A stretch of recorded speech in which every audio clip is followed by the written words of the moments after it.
Oi, gente, bem-vindos e bem-vindas a mais um Conexões Ribeirão Preto aqui pela TV Tati. Nosso encontro aqui toda semana com um entrevistado, né, que nos traz conhecimento, nos traz cultura, informação, um papo sempre muito legal, muito informativo, né? E hoje nós temos a grata satisfação aqui de estarmos recebendo o Felipe Souza, ele que é acadêmico, né, do curso de História da Barão de Mauá e atualmente também é o presidente da Associação Amigos do Arquivo Público Histórico de Ribeirão Preto. Felipe Souza, bem-vindo, meu querido. Obrigado, professor. Primeiramente, eu gostaria de agradecer a oportunidade, né, à TV Tati, ao programa Conexões Ribeirão, né, de estar aqui para não só mostrar um pouco do meu trabalho, mas também para cada vez mais divulgar e afirmar a nossa história, a nossa cultura, identidade, o nosso arquivo, né, que são peças-chave primordiais na história de Ribeirão e região. Muito obrigado pela sua vinda, né? E tenho certeza que é uma contribuição muito grande, né, para todos aqueles que acompanham aí a questão da investigação, da pesquisa, da história, relacionado com arquivo público, etc. Né? E já queria saber de você o seguinte, por que ou o que te levou, né, a fazer um curso de História? Você sempre foi craque nessa disciplina aí no ensino fundamental e médio? Foi influência de algum professor? Porque, sabe, a gente reconhece que na nossa vida sempre tem um professor que marca, né? Pode ter acontecido com você também, né? Sim. Ou foi alguma tendência ideológica que te levou a fazer história? Como é que foi essa sua escolha por esse caminho acadêmico aí? Bom, primeiramente, né, a história é uma coisa muito importante, né, para nossas vidas, né, para a gente entender de onde que a gente vem, né, por que os processos estão culminando nos resultados do presente. E eu acho que isso foi a maior motivação, né, além da leitura também, que eu sempre fui apaixonado, na verdade, por leitura, né, adoro ler, adoro escrever também, né, são duas paixões minhas que são muito presentes na minha vida. E na escola, as matérias, né, as disciplinas que eu mais me dava bem, mais me destacava, sim, era história, geografia, né, filosofia, sociologia, são as ciências humanas, né.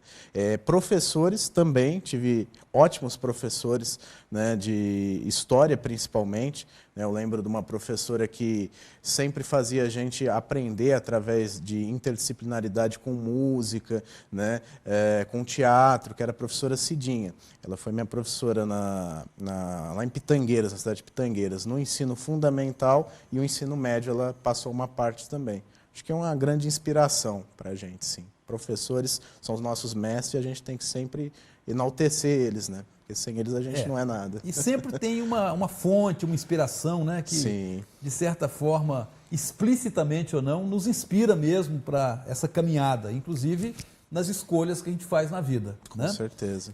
Isso é interessante, sim. Agora, quando você chega na faculdade, no curso de História, qual foi a sua primeira reação? Era o que você esperava, tanto para mais ou para menos, para melhor ou para pior, né? Enfim, você, no caminhar acadêmico ali, né? Você acabou, assim, sendo cativado também pela pesquisa, porque muita gente, às vezes, não imagina, né, que o conhecimento ele não tem que ser só transmitido, ele tem que ser construído, claro, né, ainda mais na academia, né? E, afinal de contas, né, a sua vocação hoje é mais para pesquisador, para historiador ou para as duas coisas? Bom, primeiramente, falando, a surpresa que a gente encontra na academia é grande, é bem diferente do que a gente imagina, né? A gente chega lá pensando que vamos aprender uma super história, né? Por exemplo, você tem a disciplina de História no Fundamental 2 e médio, e aí você pensa que você vai aprender uma história muito mais aprimorada, seja ela do Egito, da Idade Média, da Revolução Francesa. Você acha que já está fazendo um doutorado. A expectativa é a gente fazer um doutorado na graduação, né? Exatamente. E, na verdade, não é bem assim, né? Você vai aprender os métodos de se contar a história, de se fazer história, o ofício do historiador, na verdade, né? Como dizia Mark Bloch. Né? Você vai aprender o ofício e tem muita coisa que às vezes você pode achar trabalhoso, né? Pode achar um pouco, digamos assim, mais chato do que você esperava, mas é necessário. É necessário você aprender para você ser um bom historiador. E no meu ver, eu acho que eu posso casar um pouco dos dois, né? Não abandonar a pesquisa, porque a pesquisa é fundamental para a gente sempre se reciclar, para a gente transmitir o nosso conhecimento e construir em conjunto com as outras pessoas, e também na docência, né? Que é muito importante. Né? Eu acho que conciliar os dois é fundamental. Tem gente que opta só pela pesquisa, tem gente que opta só pela docência, mas eu acho que os dois dá para sair um ótimo trabalho.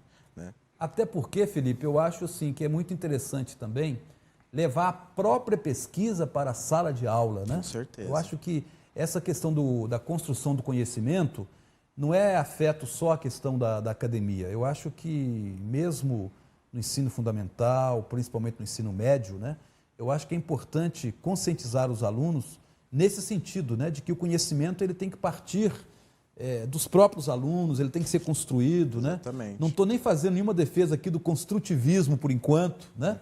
Mas eu acho que o professor pesquisador, eu acredito que tem uma facilidade muito maior de ensinar, inclusive, do que aquele que faz apenas a opção pela docência. Com certeza, e pelo fato também de ele ensinar que o próprio aluno pode ser um pesquisador, em partes, né, na sua cidade, no seu bairro, na sua rua, né, porque uma coisa também, quando chegamos na academia, né, muitas vezes nós achamos que nós vamos se tornar os Fernando Brodels da vida, né, os grandes historiadores do mundo, mas esses caras, eles pesquisaram muita coisa útil para o mundo, mas também a história regional, né, é muito importante, a gente tem que dar valor à história de Ribeirão, da região, de Sertãozinho, Pontal, isso é fundamental, da nossa rua, do nosso bairro.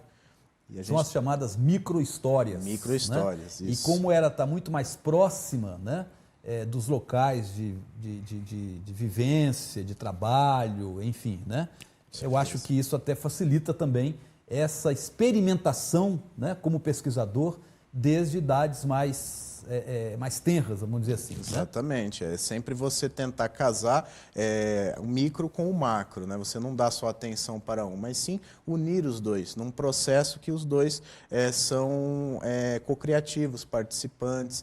Né? Eu, por exemplo, nas minhas pesquisas eu faço muito isso. Eu pesquiso aqui em Ribeirão o Cemitério da Saudade, né? A história do cemitério, a desigualdade social dentro do cemitério, de uma forma micro, mas também espelho para o macro, né? Caso com o macro, para poder entender de uma forma melhor. Porque nada é isolado, né? Não existe uma ilha, né? O cemitério não é uma ilha, né? Ele conversa com a cidade, com o estado, com o país, com o mundo. Né? Felipe, mas e a faculdade? Tem dado aos alunos, né? E aí eu falo mais no geral, né? Não só onde você estuda, mas no geral, tem dado aos alunos esses instrumentos, essas ferramentas para desenvolver uma boa pesquisa, né? Você, por exemplo, hoje, estudando o Cemitério da Saudade, imagino, né? Que é a nossa referência histórica maior de cemitério aqui na região, tem conseguido, a partir dos instrumentos da própria faculdade, das disciplinas, dos professores, dos textos, né, da bibliografia, tem sido uma alavanca para essa sua pesquisa? Com certeza. Lá no Centro Universitário Barão de Mauá, a gente possui um ótimo corpo docente, primeiramente. Né? O corpo docente é muito competente naquilo que ele se compete a fazer, né? Na ministrar as aulas. As bibliografias são muito boas, muito úteis, né? E também o trabalho de prática é estimulado, prática de pesquisa. Na minha grade, né, que agora mudaram as grades das licenciaturas, a minha grade de 3 anos agora mudaram para 4. Né? Mas na minha grade, pelo menos, tem uma matéria que ensina os princípios da arquivologia, da museologia, né? E, inclusive, eu fiz estágios no Arquivo Público, né, de Ribeirão Preto e no Cemitério da Saudade, porque o cemitério também é um arquivo, né? Um museu a céu aberto, né? Então foi bem proveitoso. Então, creio que a competência da faculdade e do curso são satisfatórias para nos alavancar para a pesquisa, né? Basta também nós pesquisarmos por nós mesmos também, tomarmos atitude, conhecer o arquivo, né? Conhecer os nossos bens patrimoniais e ir atrás de fazer uma boa monografia, né? Ótimo.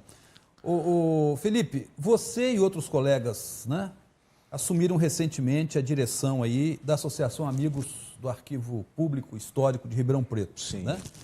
Então, e você, inclusive, já passou pelo arquivo como estagiário, sim, né? Sim. Anteriormente.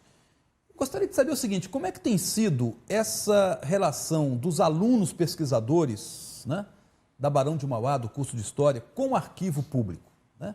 Desafios, perspectivas, dificuldades, enfim. Acredito que em relação ao seu próprio objeto de pesquisa, que é o Cemitério da Saudade, você já tenha dependido do próprio arquivo em termos de documentação a ser pesquisada, né? Como é que você vê, nesse momento, essa relação? Eu acho que a relação com o arquivo, por parte dos alunos da Barão de Mauá, do curso de História especificamente, é uma relação de mais afeto e mais cuidado com o que é seu. Porque o arquivo, o próprio nome já diz, público, nosso, né? Da população, e não do governo ou do prefeito, não, é nosso. E isso eu acho que é muito interessante, a questão de você ir pesquisar e também dar alguma coisa para o arquivo, prestar um serviço. Nós tivemos mais estagiários depois dessa divulgação, né? Pessoas que se interessaram em ir lá, não só por causa das horas de estágio, mas por causa de também ajudar a melhorar a situação do arquivo. Então, a relação que a gente tenta construir, né, entre aluno, pesquisa, arquivo público, é mais de cuidado, afeto, né, de você saber que ali tem documentações importantíssimas para o município, para a região e para você que vai pesquisar, para o cidadão que quer conhecer a história, né, e é isso que a gente tenta desenvolver. Né. Felipe, mas da parte do poder público, né, que tem a responsabilidade de manter, zelar, né, se preocupar com o funcionamento do arquivo, há dificuldades, né? Com certeza. O poder público, né, muitas vezes ele se mostra omisso, né, em relação aos bens públicos, né, e aí por isso que a associação tem que ser atuante, né, tem que ser participativa para poder fazer como nós fizemos a manifestação, né, no começo do ano, para o não transporte do arquivo para Francisco Junqueira, para o endereço da Francisco Junqueira, que é um prédio inadequado, né, que não tem competências, segundo as leis de arquivística brasileiras, nacionais, para receber um arquivo público histórico. Né. Então, a gente tem sempre que estar fiscalizando o poder público, que na verdade é nosso dever. Né? Não basta só ir lá, vou votar na eleição. Ok, mas você vai fiscalizar depois, você vai participar da cocriação do seu município, né? Então você tem que pensar nisso também. Votar só não adianta, tem que participar do processo de criatividade. Você está tocando numa questão muito, muito séria, né? Quer dizer, é uma questão de cidadania também. Exatamente. Não adianta no dia da eleição escolher o prefeito, o vereador, as autoridades, né? Se você depois não acompanha como cidadão, até para cobrar, né, o zelo, o cuidado que os administradores públicos têm que ter com os bens públicos. O arquivo é um bem público. Sim. Né? Exatamente. Exato. Olha, vamos encerrar, vamos dar um intervalinho agora, né? 1 minutinho, 2 minutinhos no máximo, e daqui a pouco a gente volta para continuar essa nossa conversa aqui, que está para lá de interessante, tá?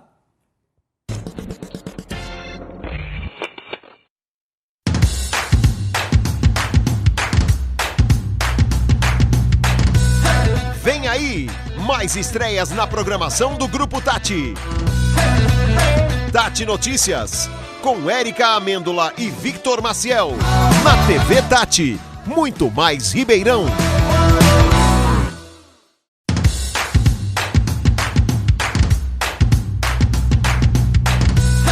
Vem aí, mais estreias na programação do Grupo Tati.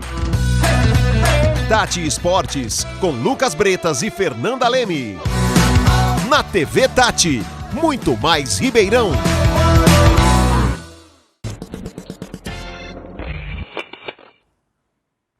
Voltando aqui ao nosso papo com Felipe Souza, ele que é acadêmico de História e presidente lá da Associação Amigos do Arquivo Público Histórico de Ribeirão Preto, né? Felipe, mas eu vou te perguntar o seguinte, se hoje um colega de vocês lá da Barão, iniciando uma pesquisa na área de História, seja da graduação ou da pós-graduação, né? E chegar hoje no arquivo, o que ele vai encontrar ali no arquivo? Eu quero saber o seguinte, ele vai ter dificuldades para ter acesso aos documentos, ele vai ter o funcionário adequado para atendê-lo, enfim, quais as dificuldades que nós temos, né, de pesquisa no Arquivo Público e Histórico de Ribeirão Preto hoje? Bom, as dificuldades, né, primeiramente falando, o prédio. O prédio ele não é um local adequado. Né? O atual prédio? O atual prédio já não é um local adequado. Né? Por isso que a nossa luta é para o arquivo ter uma sede própria adequada. Né? Não como o outro prédio lá, mas isso a gente fala depois. A questão do prédio ele é inadequado, os espaços, né, as salas que ficam os documentos, né, fica muito, às vezes, separados os documentos, né, e você tem que ter uma paciência de procura, ir com o tempo, fundamental. Inclusive, até dar uma dica aí para quem for iniciar suas pesquisas, vá com muito tempo. Porque você vai precisar, além dos processos de pesquisa, que são normais, demandarem um tempo para você ler, analisar o documento, para achá-lo. É um bom tempo para achá-lo. Pois mas quem faz esse trabalho de localizar o documento e entregá-lo na mão do pesquisador é o funcionário do arquivo, não é o próprio pesquisador? Em parte, sim. O funcionário ele te auxilia, mas você tem a biblioteca de apoio, que você pode ir lá e pesquisar por si só. Né? Se você já souber onde está, não tem problema algum. Mas os funcionários de lá são muito esforçados, né? Eles trabalham muito bem na medida do possível. Né? E só que o grande problema é você colocar pessoas com mais profissionalização ali dentro, que tenham realmente cursos, né, de arquivística, né, de arquivologia, na verdade, para poder tratar o documento de uma forma melhor. Mas os que estão ali realmente são muito esforçados. Fazem o que podem, fazem aquilo dentro das suas possibilidades. Isso, né? Aliás, até uma funcionária de lá até participa das lutas e tal, é bem engajada nisso. E é muito importante isso. Por mais que a gente não tenha, às vezes, a profissionalização, o esforço que a gente tem, o carinho que a gente tem pelo local, faz a gente zelar melhor dele. Né? Mas as dificuldades são essas, né? A questão de pesquisa, de tempo, de achar, né, o documento.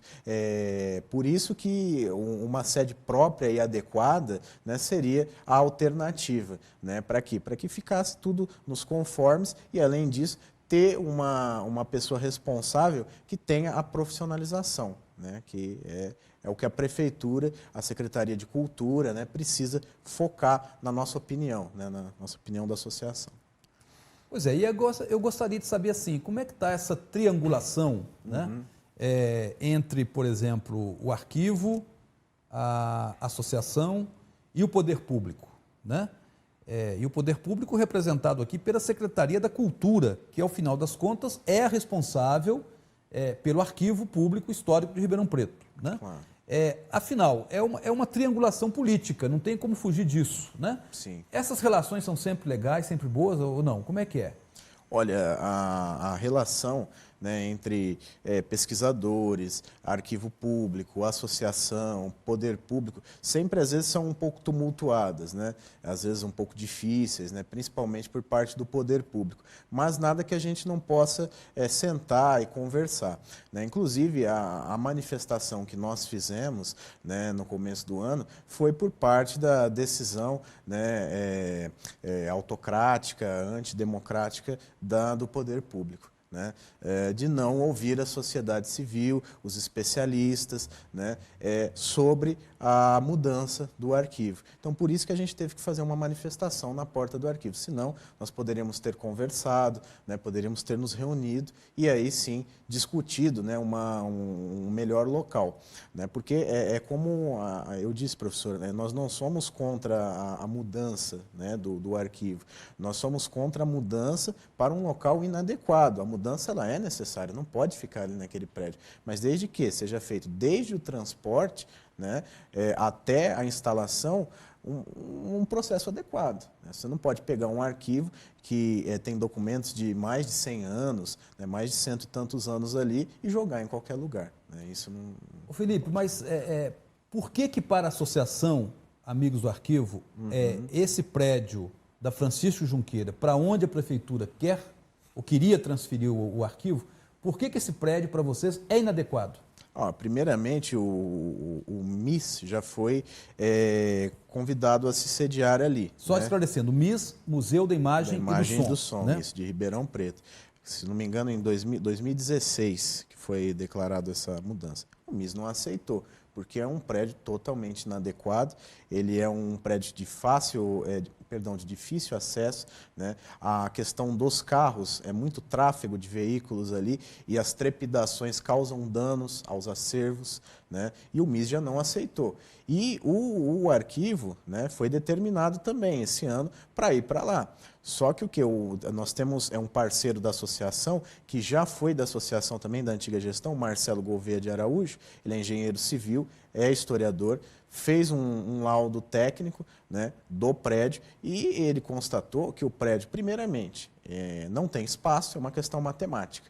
Não tem como você transferir a massa documental que está lá na General Osório, que é o atual sede, que já não cabe direito lá, para um prédio menor, da Francisco Junqueira. Segundo, a questão da trepidação, dos gases poluentes que os veículos emitem, que prejudicam o acervo.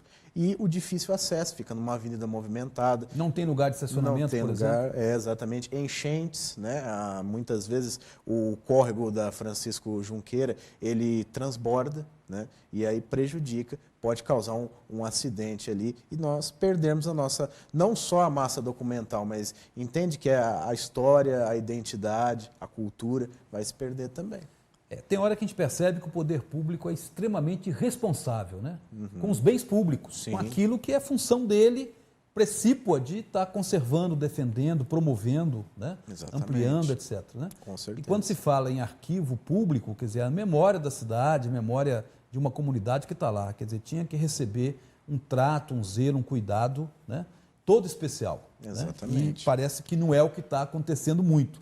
Tanto que não está acontecendo que vira e mexe o Ministério Público tem que estar acompanhando, recebendo denúncias, fazendo exigências, abrindo ações contra a Prefeitura junto à Justiça. Né?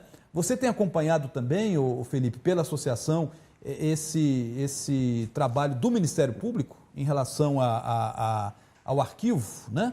Parece que a Prefeitura acabou ficando impedida, pelo menos temporariamente, de fazer qualquer transferência do acervo em função de alguma determinação também do MP. É isso? Sim, é isso.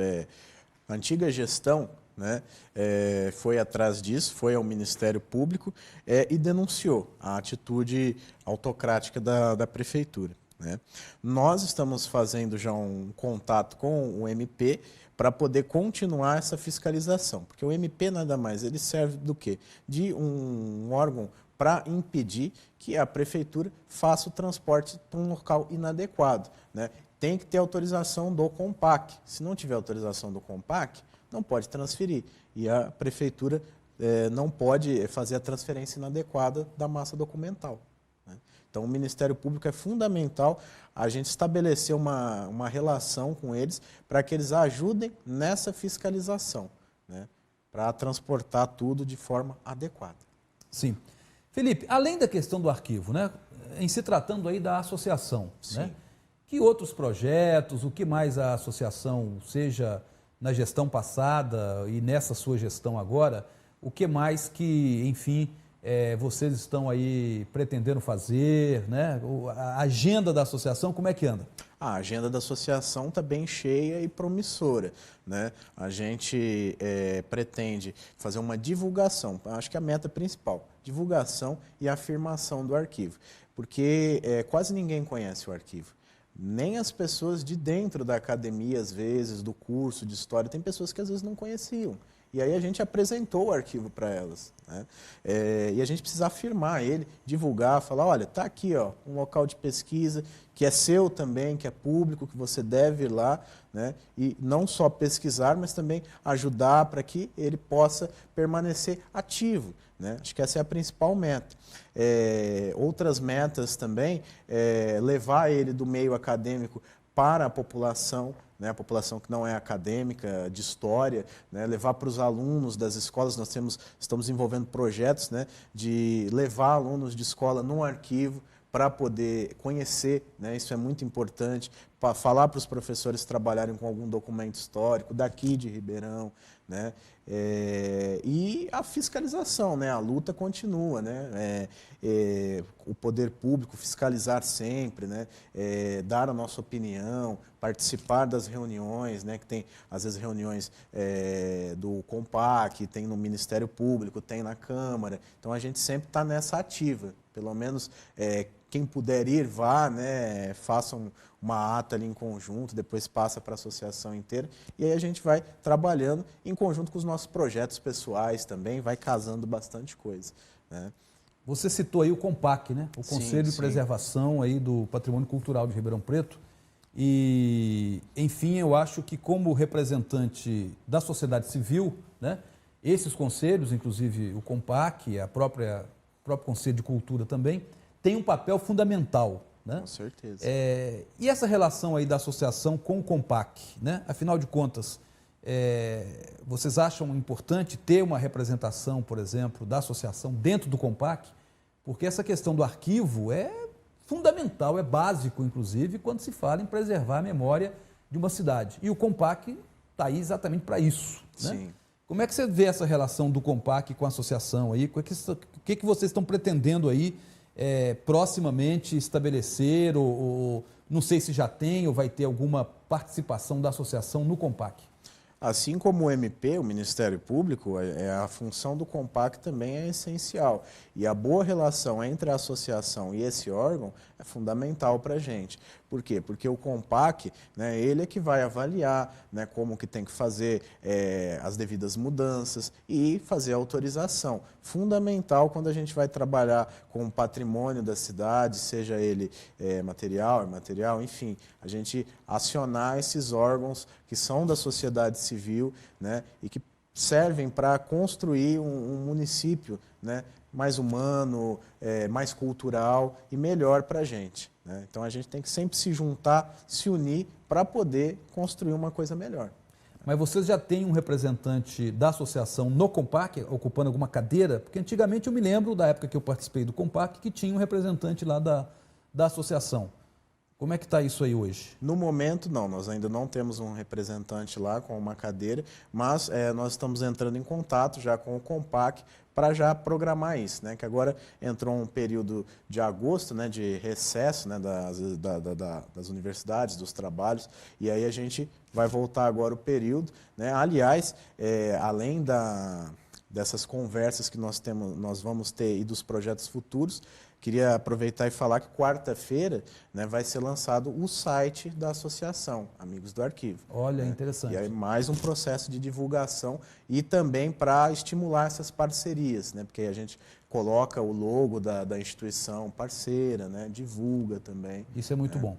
Sempre fazer um trabalho em conjunto com outras organizações aí que estão nessa mesma seara aí, da defesa da memória e do patrimônio, né? Com certeza. Felipe, foi muito boa a nossa conversa, quero agradecer a sua presença, né? Obrigado. E com certeza contar com você aí de outras vezes para a gente estar tratando de assuntos mais focalizados, alguns temas mais específicos, né? Muito obrigado pela sua presença. Tá? Eu quem agradeço, professor, e gostaria de agradecer também aos meus colegas da associação, né? Bruno, Gabriel, Suelen, Milene, Marcelo, Fábio, Luíde, que estão lá com a gente, né? Leonardo também, que estão lá com a gente na diretoria para tentar aí traçar um rumo melhor para o arquivo.